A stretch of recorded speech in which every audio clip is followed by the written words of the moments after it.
She pointed at me in front of everyone. 40 people went quiet. Forks stopped scraping plates.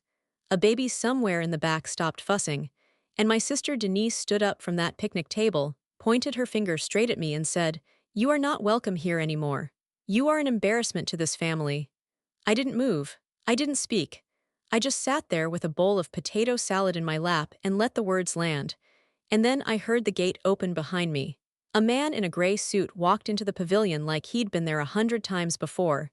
He didn't look at the decorations. He didn't look at the food. He looked at my sister and said, "Are you Denise Calloway?" She blinked. "Yes." He held out a manila envelope. "You've been served. My name is Tara. I'm 34 years old, and that was the moment my family finally saw what I had been carrying alone for almost 2 years. I grew up in Dayton, Ohio, the middle child in a family that never quite figured out what to do with me. My older sister Denise got the college fund. She got the car at 16. She got the long hugs and the proud phone calls and the way my mother used to say her name like it was something precious. I got the hand-me-downs and the "we know you'll figure it out, Tara." I wasn't bitter about it when I was young. I thought that was just how families worked. Some kids shine brighter. You make peace with it. I went to community college, got my paralegal certification, and spent the next 9 years working at a mid-size law firm in Columbus. I wasn't rich. I drove a used Honda. I packed my lunch. But I knew things most people didn't, specifically how money moves when people think no one is watching, and how documents can be made to say almost anything if the right person isn't paying attention. Denise lived 30 minutes from our mother. I lived 2 hours away. And for years, that distance was used against me like a weapon. If you've ever been the one who gave everything and still got treated like nothing, hit that subscribe button right now. Tell me in the comments, are you the overlooked one too? Because this community is for people like us. Let's go. It started, like most betrayals do, quietly. My mother had been diagnosed with early-stage memory decline about 18 months before that reunion. Nothing dramatic at first. She'd forget appointments. She'd lose her keys 3 times in one morning, but it was real and it was moving in one direction. Denise stepped in fast, I'll give her that. She called a family meeting, told everyone she was going to take point on Mom's care, and the family, relieved that someone was handling it, said yes without a second thought. I wasn't included in that conversation. I found out about it 2 weeks later through a text my cousin accidentally sent to the wrong group chat. That stung. But I told myself it made sense. Denise was closer. Denise was there. I would contribute in the ways I could. So I set up a monthly transfer. $800 every first of the month, sent directly to cover our mother's medical bills and prescriptions. I had set it up through a joint account my mother and I had shared for years. I thought it was going directly to her care. It wasn't. The reunion was held in early July at Riverside Park, the same pavilion we'd used since I was a child. There's a particular smell to that place in summer, cut grass and old charcoal, and the kind of heat that sits in the air and doesn't move. I drove up alone. I brought potato salad because that was the thing I always brought, and I was trying to act like everything was normal. Denise waited until after the food was out and everyone had a drink in their hand. Then she stood up. "I want to say something," she said, "about the future of this family." People smiled.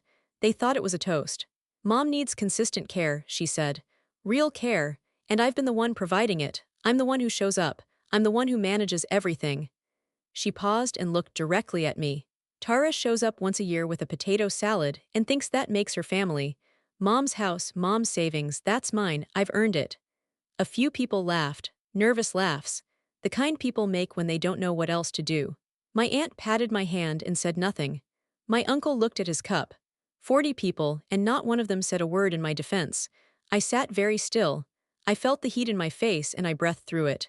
Because I had learned something in 9 years of legal work. You do not react when you already have the evidence. You let them keep talking. What they didn't know was that I had been building a file. It started 3 months earlier, when I noticed something wrong in the bank statements I pulled from the joint account.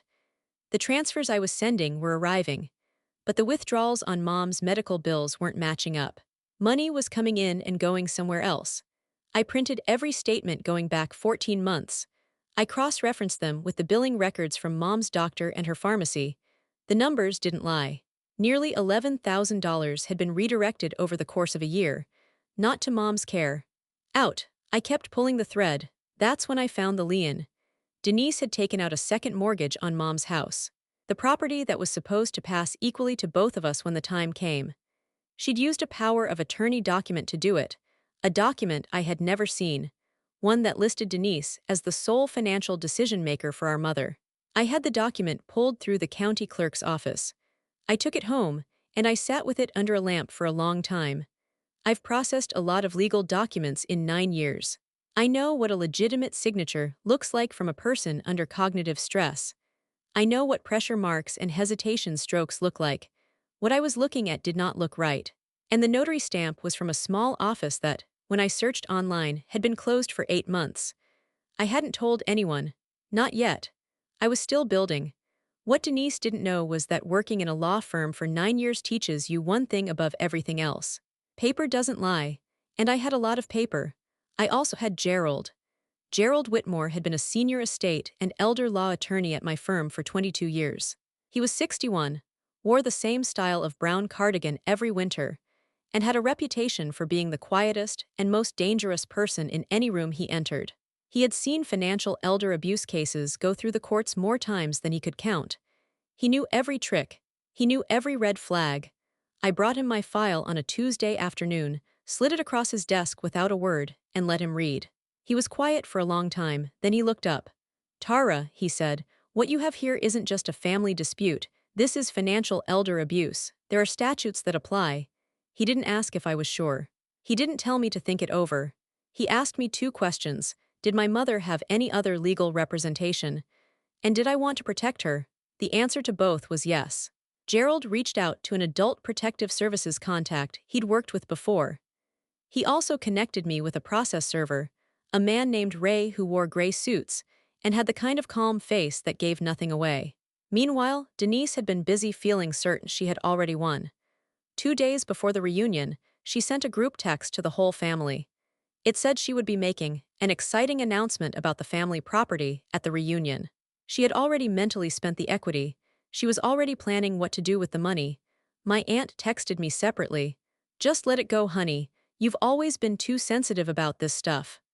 I read it twice and put my phone face down on the counter. The day of the reunion, I arrived early. I helped set up the tables. I put out the potato salad. I smiled and hugged people and asked about their kids. I was completely calm, not the kind of calm that comes from not caring. The other kind, the kind that comes from knowing exactly what is about to happen. Denise gave her toast. She embarrassed me in front of everyone. She pointed. She smiled while she did it, and for about 90 seconds it worked. People looked at me the way they always had, like I was the difficult one, the sensitive one, the one who never quite fit. Then the gate opened.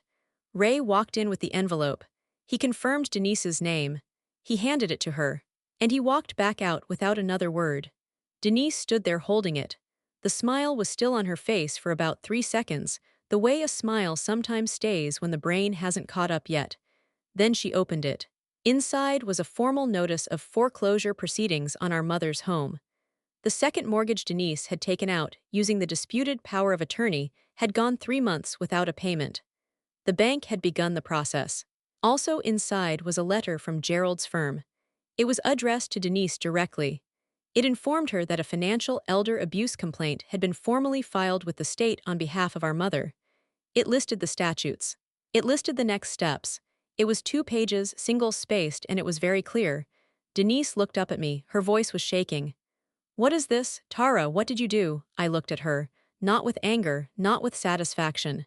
"Just steady. I didn't do anything, Denise. The bank filed that because you stopped making payments. The state filed that because the evidence met the threshold. I just made sure the right people had the right documents." The pavilion was completely silent. I took my phone out and pulled up the email chain between Denise and the real estate agent she had been working with, the one about listing Mom's house for sale without telling anyone. I handed my phone to my uncle. He started reading out loud before he realized what it was. He stopped halfway through a sentence and just stared at the screen. Nobody laughed this time. My mother was seated at the end of the nearest table. She hadn't fully followed everything that had happened, but she saw my face. And she reached across and took my hand and held it. That was enough. In the months that followed, Denise hired her own attorney. It didn't help much. The evidence was thorough and the paper trail was clear. She was removed as power of attorney. The fraudulent mortgage was flagged and the bank froze further proceedings while the matter went through review. A court-appointed guardian was assigned to oversee my mother's finances going forward. The family didn't fight it. They were too ashamed to fight it. One by one, quietly, they stepped back. My aunt called me to apologize. I listened and said thank you and didn't make it a bigger moment than it needed to be. Mom's house didn't get sold. She stayed in the home she had lived in for 30 years. Every Sunday, I drive the 2 hours to Dayton. I sit with her in the kitchen while something is baking. We talk about nothing important. We talk about everything that matters. I bring food sometimes. Occasionally potato salad. Denise thought disowning me in front of the entire family was the end of my story.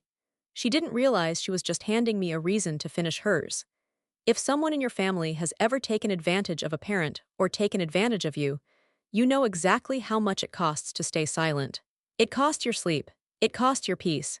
It costs you standing in rooms full of people who should have known better. You don't have to stay silent. Subscribe and share your story in the comments. If you've been the one who saw what no one else wanted to see, I want to hear from you. Click hype to help this story reach someone who needs permission to speak up. Standing up for yourself and for someone you love is one of the hardest things you'll ever do. If you've been there, subscribe and become part of this community. Let me know this story helped you by clicking hype. And tell me where you're watching from. I love seeing how far these stories travel.